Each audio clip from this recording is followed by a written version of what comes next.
जावा के बेसिक्स यानी कि एबीसी ऑफ जावा देख रहे हैं, बेसिक फंडामेंटल्स। और इसके अंदर हम देखने वाले हैं वेरिएबल्स के बारे में, कॉन्स्टेंट्स के बारे में, कीवर्ड्स के बारे में, डेटा टाइप्स के बारे में। तो जो वेरिएबल्स हैं हमारे पास, उनका बेसिकली काम है वैल्यू को स्टोर करना। तो how these variables we are going to declare, Java में वेरिएबल्स को डिक्लेयर करने के कितने तरीके हैं, how we are going to store those values. Values हमारे पास कितने अलग अलग टाइप्स की हो सकती हैं, that's why we need to learn about the data types. तो प्रिमिटिव्स, रेफरेंस टाइप्स, ये सब देखने वाले हैं।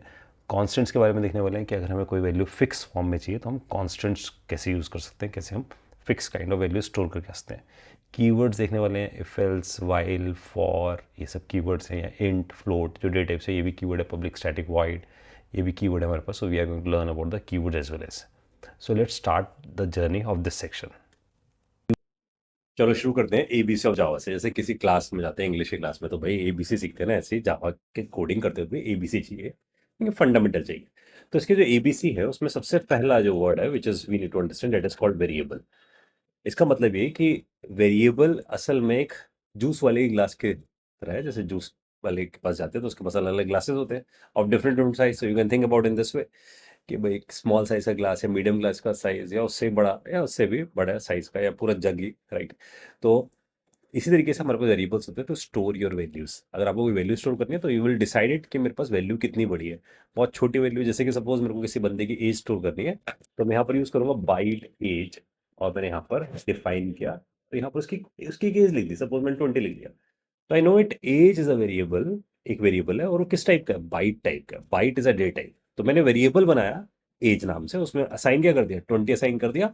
तो यू कैन थिंक अबाउट कि मेरे पास एक तरीके का एक बॉक्स बन गया जिसके अंदर 20 प्रिजर्व हो गया, और उस बॉक्स का नाम क्या बन गया, एज बन गया। जब भी मुझे एज लिखा तो 20 I am able to access it. तो वेरिएबल डिक्लेयर करने के लिए सबसे पहले सिंटैक्स का पार्ट क्या है, मुझे सबसे पहले डेटा टाइप बताना पड़ता है। सिंटैक्स का मतलब है भाई कि पहले मैं उसका तरीका तो बताऊंगा कि कैसे लिखना है उसको। जैसे भाई इंग्लिश अगर बोलोगे या हिंदी बोलोगे तो उसका भी एक तरीका होगा ना, कि उसकी वोकैबुलरी कैसे यूज करोगे, उसकी ग्रामर कैसे यूज करोगे। ऐसी कोडिंग करते वक्त भी यही सब ध्यान ध्यान रखना पड़ेगा। तो बाइट यानी कि भाई इसका डेटा टाइप क्या है, एज ये वेरिएबल का नाम है, अच्छा ये वेरिएबल है। फिर इक्वल टू से हम क्या कर रहे हैं, ये ऑपरेटर है जो असाइन कर रहा है वैल्यू को। क्या असाइन कर रहा है, वैल्यू असाइन कर रहा है। वैल्यू क्या है, 20 है। इस तरीके से आपने उसमें वैल्यू असाइन करी है। तो वी एक्चुअली अंडरस्टैंड कि वेरिएबल हमारे पास होता क्या है, राइट। अब वेरिएबल डिफरेंट डिफरेंट साइज के, उसमें अगर मेरे को बड़ी वैल्यू स्टोर करनी होती है तो मैं ऐसे डिक्लेयर करता हूँ। इसका मतलब इसके पास ज्यादा बड़ी वैल्यू हो सकती है। इसका मतलब बाइट की जो कैपेबिलिटी है, बाइट जब स्टोर करता है तो एक बाइट ही स्टोर कर पाता है। लेकिन अगर जब इंट की बात करते हैं तो वो 4 बाइट का डेटा स्टोर कर सकता है।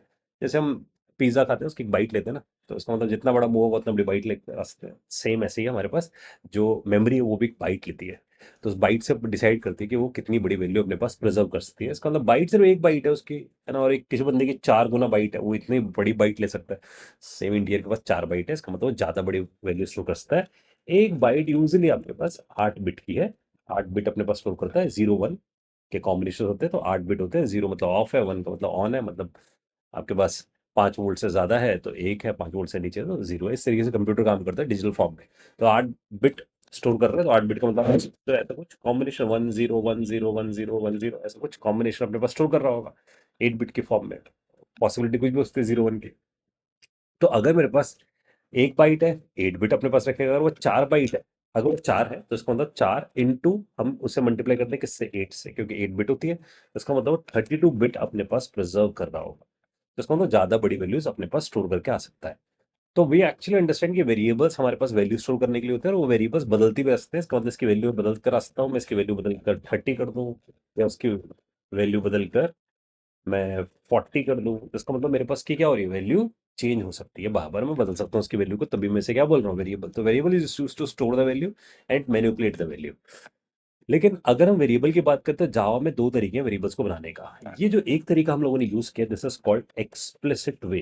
This is an explicit way of declare a variable. इसके थ्रू हम वेरिएबल डिक्लेयर करके आ सकते हैं। एक्सप्लिसिट का मतलब बताओ कि एज बाइट है या ए इंट है, मतलब उसका डेटा बताओ कि वो किस टाइप का है। लेकिन अपने पास एक और तरीका भी है जिस कॉल्ड इम्प्लिसिट वे। हम एक और तरीके से भी वेरिएबल डिक्लेयर करके करके आ सकते हैं। इम्प्लिसिट वे में बताना नहीं पड़ता उसका डेटा, बस आप ऐसा लिखो वैर जी इक्वल टू 100, दैट्स इट। ये अपने आप समझ लेता है कि जी 100 लिखा है तो मैं इसे इंट समझ लेता हूँ। तो अगर आप जी पे कर्सर लेके जाओगे तो आपको यहाँ रियलाइज होगा, जैसे मैं यहाँ पर जी पे लेके जाता हूँ, या मैं ऐसा कर देता हूँ, एस ओ पी प्रिंट भी कर देता हूँ जी को साथ में, कि जी प्रिंट हो जाए ताकि वो वॉर्न ना करे मुझे।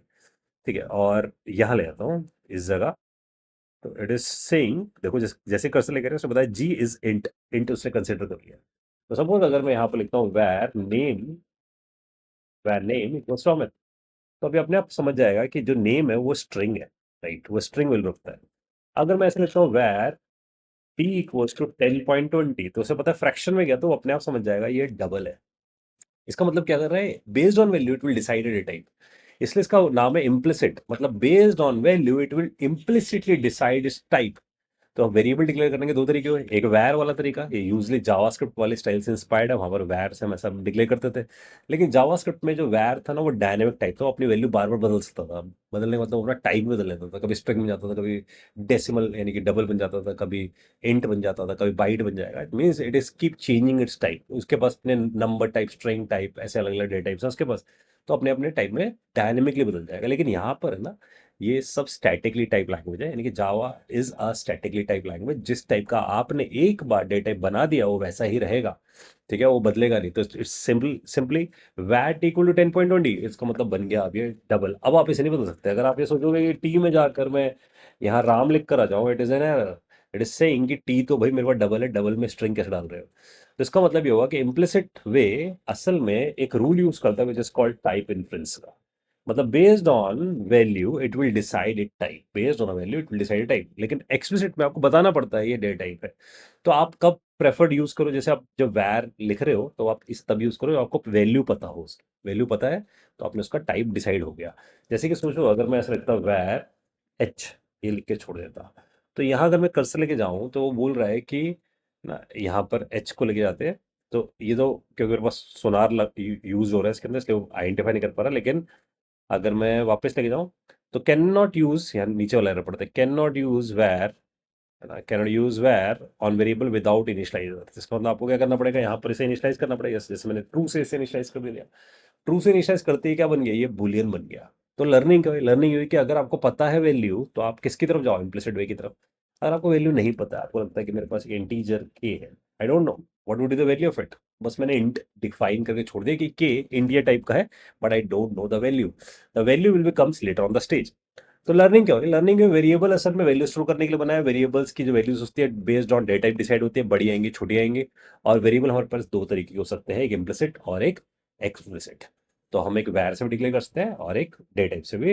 इम्प्लिसिट तभी यूज करो जब वैल्यू पता हो, तो based on value it will decide it's data type.